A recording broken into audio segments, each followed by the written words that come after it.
everybody? What up, everybody? Let's talk about it. It's April Dawn. What up, everybody? It's April Dawn. What up, everybody? It's April Dawn. Let's talk about it. Everybody? Let's talk about it. This is Power, Ghost, Power, Book 2, Ghost, Season 1, Episode 8.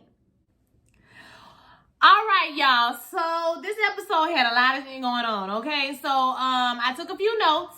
This time, just a few. We're going to talk about everything. Like I said, this is just a review, not a, blow-by-blow recap. And I don't want to waste any time, so let's go ahead and get into it. Let's talk about the little storylines first. So basically, we have 2-Bit is out of jail. Now, I ain't gonna lie, I thought he was gonna kill Spanky Mom. I said, don't kill that lady. Don't kill Lunel. Don't do that. I thought he was gonna run up on her ass to kill her. But he gives her some money and tell her, call me if you need anything. Like, 2-Bit is feeling his judge, bitch, okay? He is stepping into his cunt. He looked kind of good, too. I ain't just gonna lie. He looked good, like he got a clean shave. Him and Courtney Kim go together. So his haircut, his edge up look real good these days, okay? I was like, come on, come through. So he goes up to the school to Tyreek to find Tyreek, and Lauren dumbass tell him right where the boy at. He goes up there, he got a gun, he tells Tyreek, you're gonna give me $24,000 tomorrow. Your daddy said he was gonna take care of me. Tyreek is like, fine, I'm gonna try. He just tried to stall. So he goes to talk to his father's lawyer, trying to get advance on the trust. The lawyer say, nah, I ain't gonna be able to do that. I also been keeping tabs on your grades. You just failed this paper or whatever. So, nah, I ain't gonna be able to do that. If he sue you, holler at me. All right, peace. So later on, Effie shows up again. And so Effie runs into Lauren and they have a little thing. Lauren think that he was acting funny because of Effie, which is really not the case. And, she ends up leaving. And Effie wants to sell dope. Now, at first he tells her no. But then after he meets up with 2-Bit, he's like, okay, I'll do it. And so they end up, smashing again. I was like, Tyreek be giving up that dick real easy. He be ready for anybody. They go ahead and smash. And I also think that he was doing it to her to kind of like gain her trust, like she did to him the first time around. So they decide they're gonna, sell the coke on campus. It's parents' weekend. He gives her the rundown of the campus. They sell it. They make like $50,000 in one day, right? So Braden is out with his family.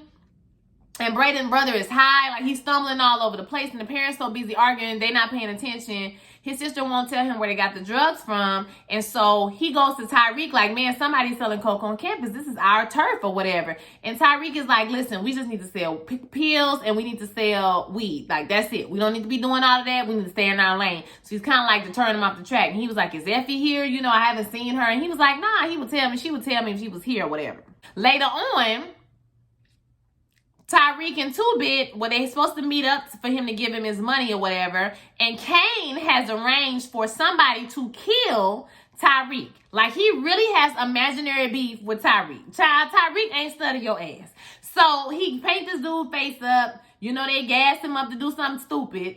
And they like, hey, go down there, blend in, make sure you get him alone, X, Y, and Z, and kill him. So Tyreek or what's his name? 2-Bit tells him to meet him at the pool or something like that. How did he know where the pool was? I don't know. But they go into the pool area and the dude chases him, y'all. When he was following Tyreek, it was like so obvious. I was like, child, this is too much. So he runs into the pool area and the dude started beating his ass. He pick up a pole and hit him with the pole. And then the dude jump on him and he's trying to stab him or whatever. And 2-Bit comes in at the last minute and he saves the day.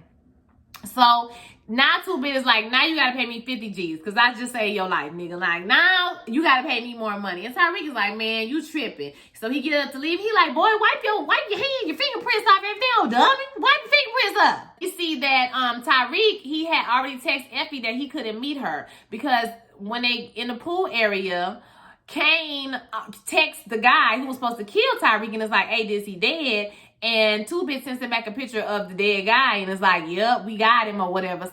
And so when he goes back into the basketball game, they was at a basketball game. So when Tyreek goes back into the basketball game, Kane gets a text message and he leaves out and he calls the number. Now, Tyreek got the boy phone. Tyreek answered the phone, but he don't say nothing. And Kane is like, when I find out who you are, I'm going to kill you. And so now Tyreek knows that it was Kane. Now he thinks that Monet sent Kane to kill him, but we know that's not the case. So He texts Effie, I can't see you later on tonight, because Effie was acting real thirsty, okay, at the house, talking about, well, I was supposed to be for the weekend, but I can stay for a few more days. If you need me to stay for a few more days, you know what I'm saying? But now he done changed his mind because the block is hot. So he like, nah. So he like, I can't meet up with you. I don't know why this was like so hurtful to Effie. I don't get why she was so pissed off or whatever. She called him, he ain't answering the phone. And she runs into Brayden and basically tells that they've been the ones selling coke or whatever the case may be. She tried to play it off a little bit, but eventually she just go ahead and out and say, ask your homeboy or whatever. So Brayden is pissed. Brayden said he don't want nothing to do with Tyreek no more because Tyreek keep lying to him. And you can see that Tyreek is acting like Ghost right now because he did used to lie to Tommy all the time. He did. And he was out for self. Tyreek was out for self. And so, but I also feel like Tyreek had a point when he was like, I don't trust you. You let Riley come around. Like, I don't fucking trust you. You know what I mean? Not to mention your brother stole stuff from me. So, like, I don't 100% trust you. Sorry. And so he was like, well, I don't want to do business with you no more. So that was that. Eventually, Tyreek meets up with Monet, and Monet explains that Kane is no longer in the family anymore. So therefore, he ain't got to worry about him. If you got to protect yourself, if it go down in the street, it go down. But if you hunt my son down and try to kill him, then I'm going to kill you personally. And so that's been established. Kane ain't in the family no more for what he did. All right. So because Kane got this man killed, the TTG gang, that's the gang he was with, they decide they're going to try to target Ezekiel. So Ezekiel and his friends won a game, which he talked about the carry. He was so nervous and all of this because he sprung off that old puss. Okay. So at the game, they won the game. They at the game to go to the club or whatever. After they leave the club, the CTG gang run up on him, and the dude is about to shoot Ezekiel in the knee. Now, Drew and I don't know what his name is, Everett, I think. They walking up on him, and Drew jumps in the last minute, saves him. He beat the guy up, but Zeke seemed like he pissed off with him, and little boyfriend run away. The other guys was just standing there and watching that man get beat up, which was weird to me. Like, why wouldn't y'all jump on him and help? I don't know. But anywho, they beat the nigga up, and that was it, right? Zeke is pissed. So he lies to Monet and tells Monet that, it was his fault when he knows that it was because Kane tried to get, or Tyreek killed him, and that boy ended up getting killed. So they was like trying to get payback for that boy dying or whatever. So that was that. And Monet figures this out on her own, and she's kind of proud of Drew because he took the fall, and she feels like, I know why now your dad wants you to be the leader of this organization and not Kane, because Kane is emotional, right? So Drew goes to find Kane, and he tells him what happened, and Kane is like, listen, I didn't know that was going to happen, what, or whatever. And he says, listen, mama ain't got to know what happened. I just need you to make it right. I need you to go kill them boys or whatever. And he was like, oh, I'm going to do that anyway. I'm going to do that anyway because that's how I am. So he goes back to the CTG crew, and you think he's going to kill everybody, but Kane is out for self. Like, he's really turning against his family, because if he was really wanting to get back in the family, he would have killed them all. But we see that now he has a henchman, and that's per Courtney Kemp. At the end of the episode, she says that now he has a henchman because he didn't kill him. So he said he wants 50% of the CTG profit, or whoever this guy is, his profit. And, period. He don't matter what he do. So now he got a little henchman, and he gonna need him because he kicked his ass out the family, okay? He tries to go back to talk to Monet, but Diana tell him, listen, nigga, you can't come up in here this threshold. You can't cross this threshold. You is at the family, okay? Yeah, Monet know what you did. She figured it out. And here goes some money, and you need to get the fuck up out of here. So we see that Kane is turned away from the family, setting him up to be whoever, you know what I mean? A villain, go against his mama, whatever the case may be. Tasha gets wind of all this. She calls Lorenzo in the jail and be like, look, nigga, I don't know how her phone still charged. Like, how she charge her phone? I need to know. I have questions. But she called Lorenzo and was like, Lorenzo, I don't care what you talking about. I don't care what you doing, but y'all try to kill my son. I'm going to make sure somebody close to you going to die too. Okay? Little did you know, you was dealing with a real one. I ain't that much of a bitch. You know what I'm saying? You trying me, sir. And so Lorenzo is pissed because he don't know what's going on the inside of that jail. Okay? So then we have Jabari.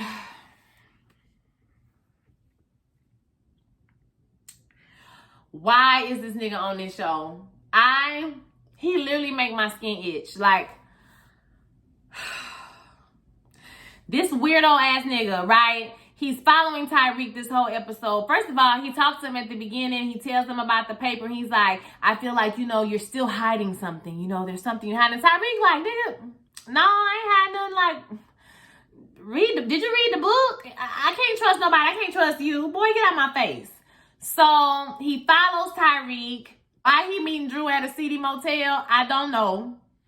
But he meet him and they talking all loud. So he got course correct. He saw him making a drop. And he goes to text Carrie because he think that Carrie is sleeping with Tyreek, but she is not, baby. If you want to know who she was sleeping with, why didn't you just follow her instead of following Tyreek? So, anywho, but he stops the text because he had met with his writer, manager, publicist, or whatever. And he was like, hey, I love these pages because, he done plagiarized everything Tyreek, wrote. So, and he said, I want the rest of the pages. So he texts him, and, in the middle of him texting Carrie, so he has second thoughts about telling her.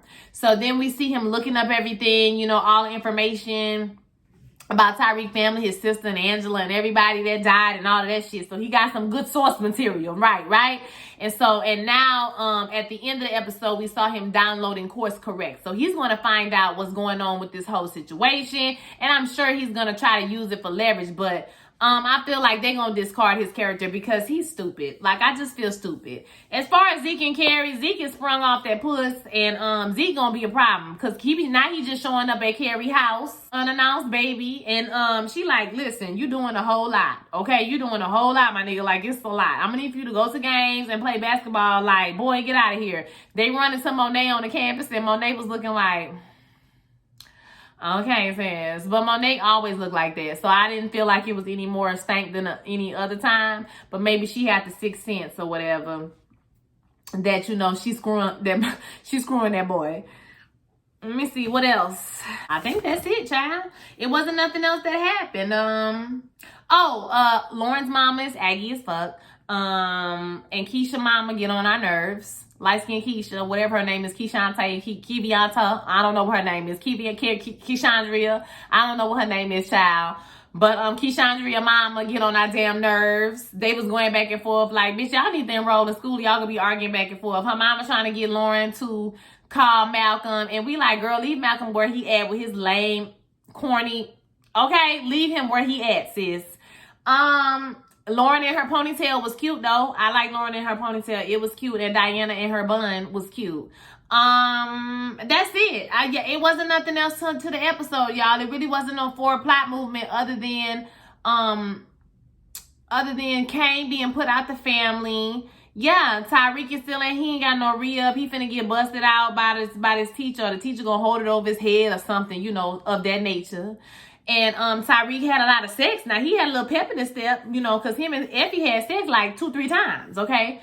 So, I don't know why Effie was so mad. Like, I mean, he said he wanted you to stay, but, anything could have happened to why he didn't want you to stay no more. Like, it wasn't that serious. You know what I mean? But, okay, girl. So, she left. She had an attitude. Yeah, it's nothing that's going on that interesting in the show. It was okay. I mean, it was just okay this week. Like, literally just okay. I want to hear your thoughts about this episode. Don't forget to like, comment, and subscribe, and share this video with all your friends. And I will holler at you guys next week. Peace.